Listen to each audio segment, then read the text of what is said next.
Hello everyone, I hope you're having a good afternoon. I just wanted to drop in briefly and chat a little bit about a topic I heard about last week. So I am a little bit late on this whole Jhené Aiko, Big Sean thing, and I just want to use this as a brief teachable moment.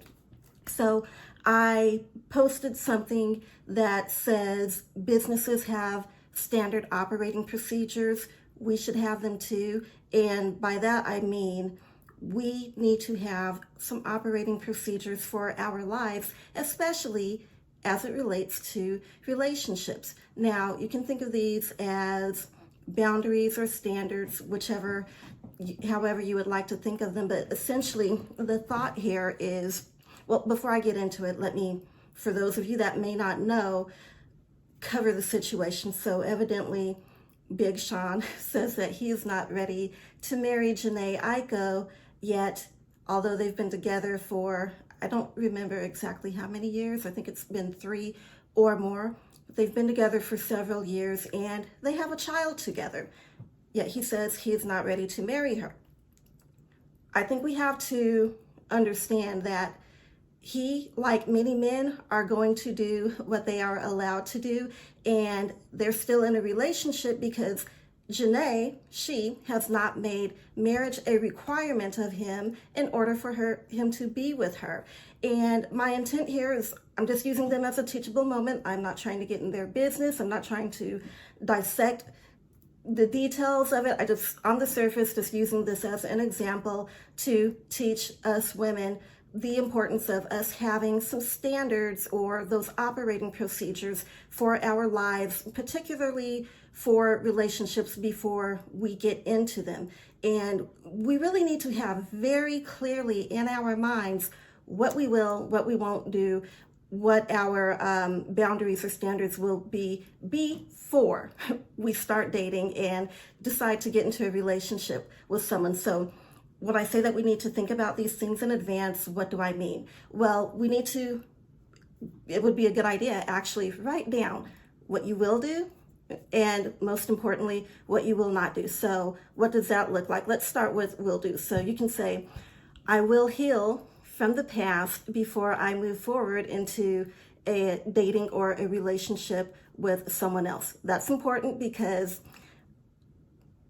situations from the past, I'm going to try to post this on YouTube as well, so I want to be mindful of the words that we cannot say, but having certain things from the past that we haven't healed from can sort of taint our filter and create some vulnerabilities, or it can go to the opposite end of the spectrum to where we might be a little callous or overly harsh on the most severe end of that spectrum. That's where you get the savage people. And I'll talk about that on another video. But basically, I'll heal from the past before moving forward. I will investigate a person before I get involved with them. Now, a lot of guys may not like this, but ladies, let me tell you, they are doing that to you. They probably aren't telling you this, so you probably don't know it, but they are, as I've heard it put before, running your history. We need to do the same with them. We need to know whether or not they have gone to prison, how many charges they have on their record. We need to know certain things before getting involved with them. And along with that, you need to look at their historical patterns. Do they have a history of not keeping a job or moving from job to job or thing to thing? Are they not showing any consistency? Do they move around a lot? Are they always changing phone numbers? Do they have multiple baby mamas? These are just a few things, not everything, but we really do need to look at and evaluate their history and look at the patterns. If their history shows that they are not consistent and that they are irresponsible and non-committal, please do not assume that just because they've gotten with you that they are going to be any different. You, my dear, may just be the next victim if you allow them to go that far. Let's see what else. I will ask meaningful questions. What do I mean by that? Asking things like, well, tell me about your childhood, and then listen to what they say. If they didn't have consistency, stability, and love, that should raise some flags for you. If they mention a lot of abuse, or if they talk about terrible relationships with their parents, you need to pay attention to that. And I'm not saying that that makes a person, that alone makes a person a non-candidate or a bad person. I'm saying we need to pay attention to it, because all of these things, childhood, historical patterns, current behavior, you need to put them all together to evaluate the people that you're getting involved with. Let's see, along with that, I will pay attention to the red flags and not dismiss them or explain them away. I don't want to make this too long, so let me jump really quickly to the I will nots. I will not be someone's pen pal. So we're not just going to sit and text for weeks and months on end. If they're not willing to call you, they're not serious about you. With that, I will not be on the phone beyond 9:30 or 10 o'clock, because my darling, whether you work a job or you don't, whether you work a job or you run your own business, you have things to do. Your time is valuable, and you don't have it to spend late night on the phone with somebody who may not even deserve that access or that amount of time for you. So you've got to get to bed, because you need to moisturize, you've got to get your hair wrapped up, and you just need your rest so you can look great in the morning. What else does that look like?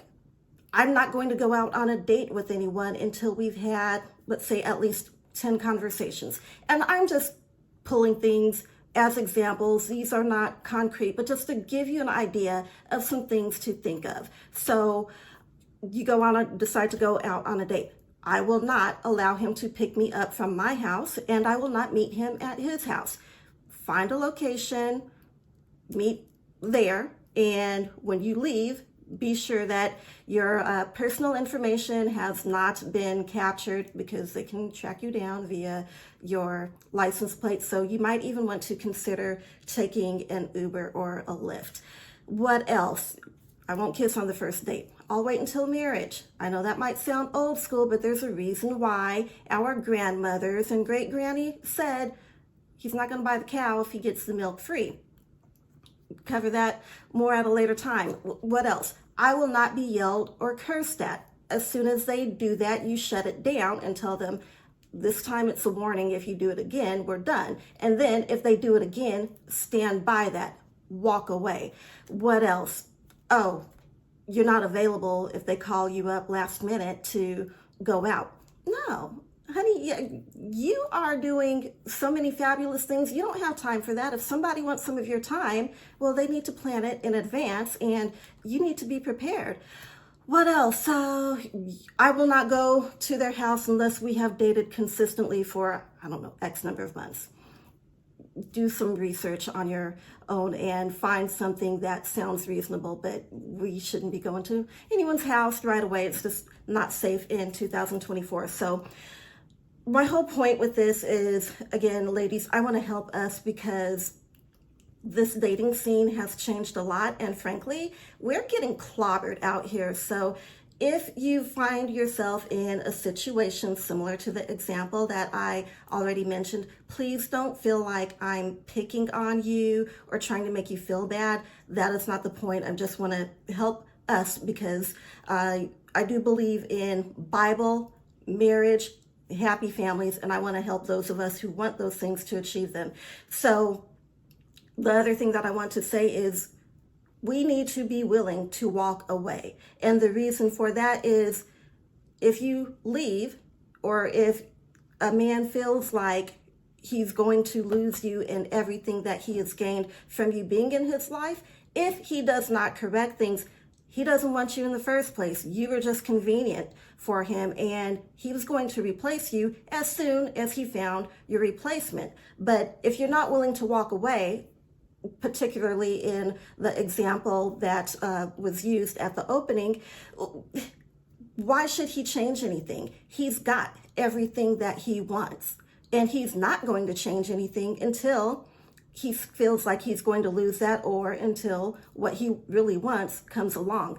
So ladies, I'm going to try to wrap this up. Basically, the whole thing here is, yes, we've got to have those operating procedures, standards, or boundaries, however you want to refer to them. We need to understand that men understand and respond to consequences, not words, but actions and the consequences of those actions. I know a lot of women in this situation may be afraid to leave because toxic masculinity has lied to a lot of us and said that, well, if you've got kids or more than one father, nobody's going to want you.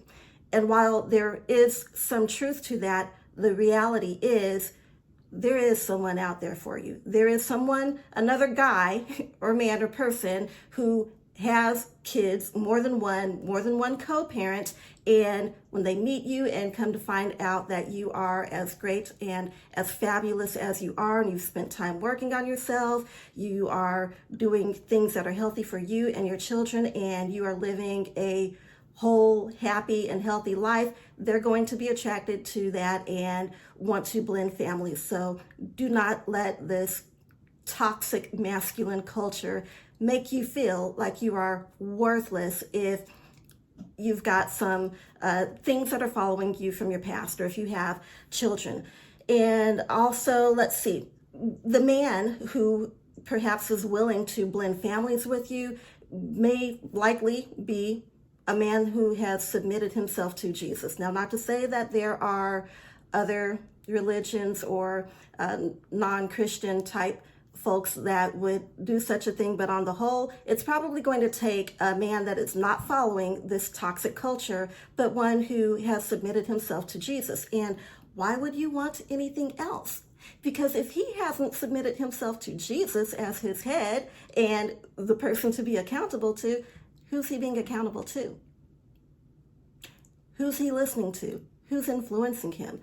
If that man does not have accountability, that should be another flag. So again, I'm not trying to step on anyone's toes or make anyone feel bad. I just want us to thrive as far as goes having happy relationships, actually marriages, happy families, because that's the cornerstone of happy communities. And ladies, these men, they spend time studying us, learning us, basically learning how to manipulate us as individuals, let alone us as a whole. And I just want to help us ladies to learn them a little bit better, because fortunately I've had someone who's loved me enough to teach me quite a bit. So I want to share that knowledge so that we can stop getting clobbered out here in this dating and relationship world. So that's it for today. I hope you're all having a great day and keep it classy, and we'll talk soon. Take care.